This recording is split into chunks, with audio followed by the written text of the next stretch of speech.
It started subtly, like a faint tremor before an earthquake. A new perfume, sweet and cloying, hung in the air after she left for work. "Just a sample," she'd said, waving a small vial at me dismissively. Then came the late nights at the office, the urgent projects that seemed to crop up with increasing frequency. Her phone, usually discarded carelessly on the nightstand, now remained clutched in her hand, vibrating with hushed whispers late into the night. I dismissed my own suspicions at first, attributing them to stress and overwork.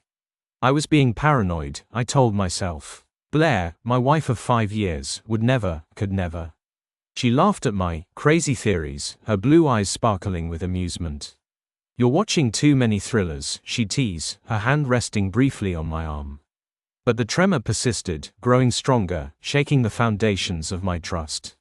The doubt gnawed at me, a persistent itch I couldn't scratch. I found myself doing things I never thought I'd do. Checking her phone while she slept, scrolling through messages and call logs, searching for a tangible sign of my imagined betrayal.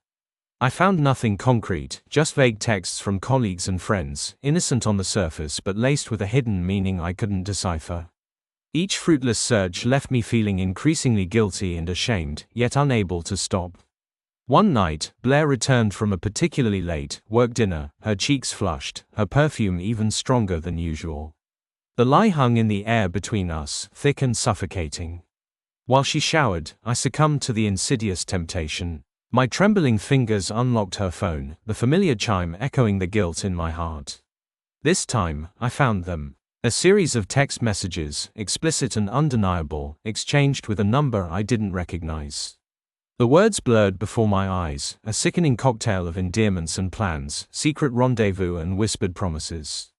My world tilted on its axis. My stomach churned, a cold dread spreading through my veins. The tremor had become an earthquake, shattering the fragile landscape of my marriage. I wanted to scream, to confront her, to demand answers. But something held me back. A cold, calculating rage began to simmer beneath the surface of my shock. I meticulously documented everything. Screenshots, timestamps, every digital breadcrumb of her betrayal carefully preserved. I backed up the messages, creating a digital fortress of evidence. The rage simmered, a slow burn fueled by the injustice of it all.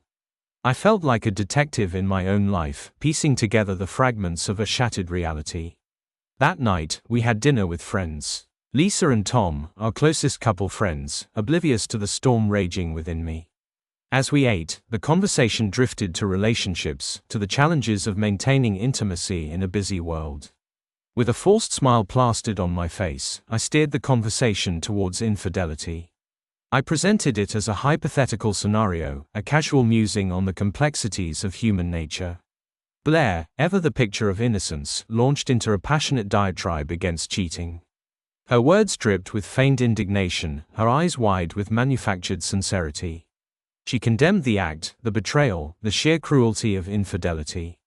It was a performance worthy of an Oscar, and for a moment, I almost admired her audacity.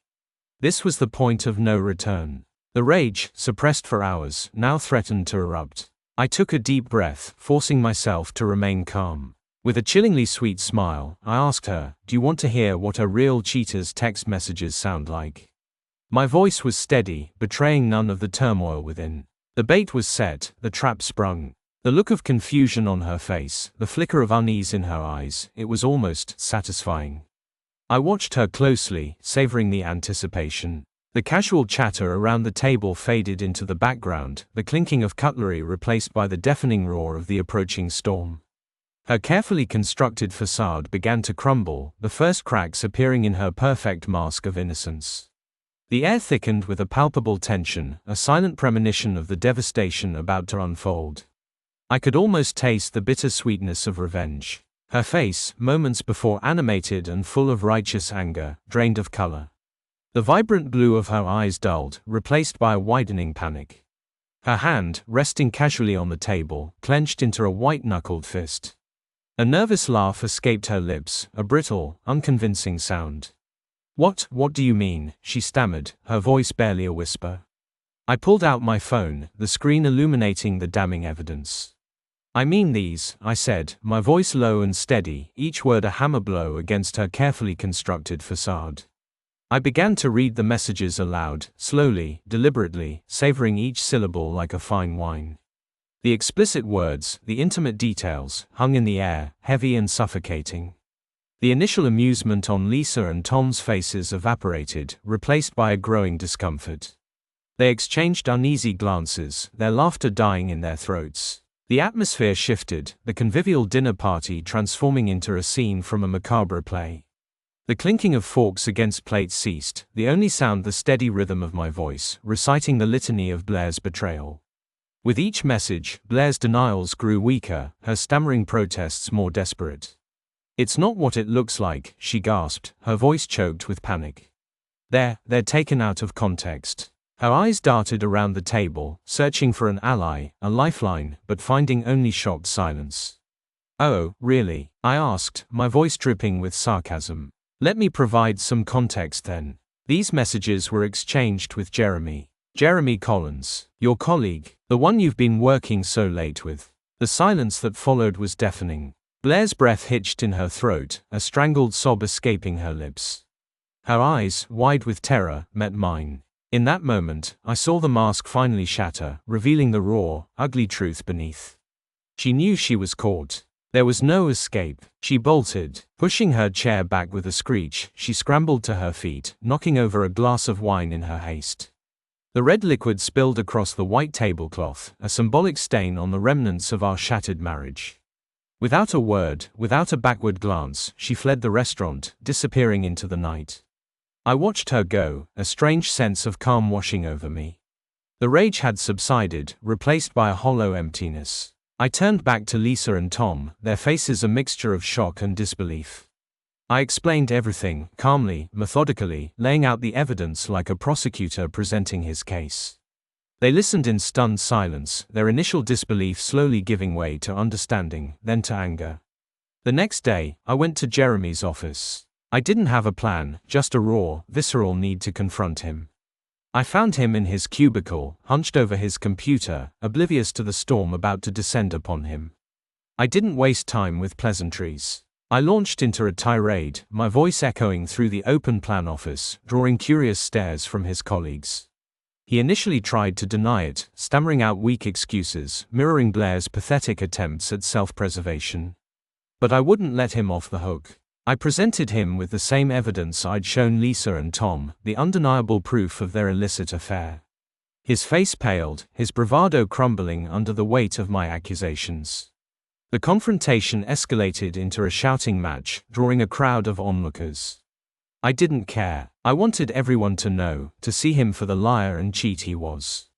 I exposed their affair to his colleagues, his superiors, anyone who would listen. The news spread like wildfire through the company, whispers turning into murmurs, then into open discussions. Jeremy, once a respected member of the team, was now a pariah, ostracized by his peers, his reputation in tatters. He faced disciplinary action, his career hanging by a thread. I initiated divorce proceedings, ensuring Blair received the bare minimum. She deserved nothing more. Her reputation, like Jeremy's, was tarnished. Her carefully cultivated social circle fractured, friendships strained under the weight of her betrayal. The life she had so meticulously crafted, the life built on lies and deceit, was crumbling around her.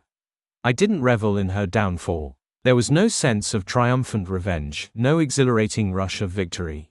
Just a quiet sense of closure, a finality that allowed me to begin the slow, painful process of rebuilding my life. The support of my true friends, Lisa and Tom among them, proved invaluable.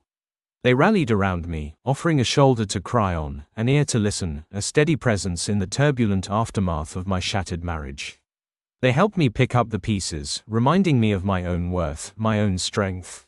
I focused on myself, on healing the wounds inflicted by Blair's betrayal. I rediscovered old hobbies, reconnected with neglected friendships, and began to forge a new path for myself, a path free from the shackles of deceit and betrayal. The pain lingered, a dull ache in my chest, a constant reminder of what I had lost. But it no longer consumed me. I learned to live with it, to accept it as a part of my story, a chapter I could never erase, but one I could learn from. I learned that true strength lies not in the destruction of others, but in the rebuilding of oneself.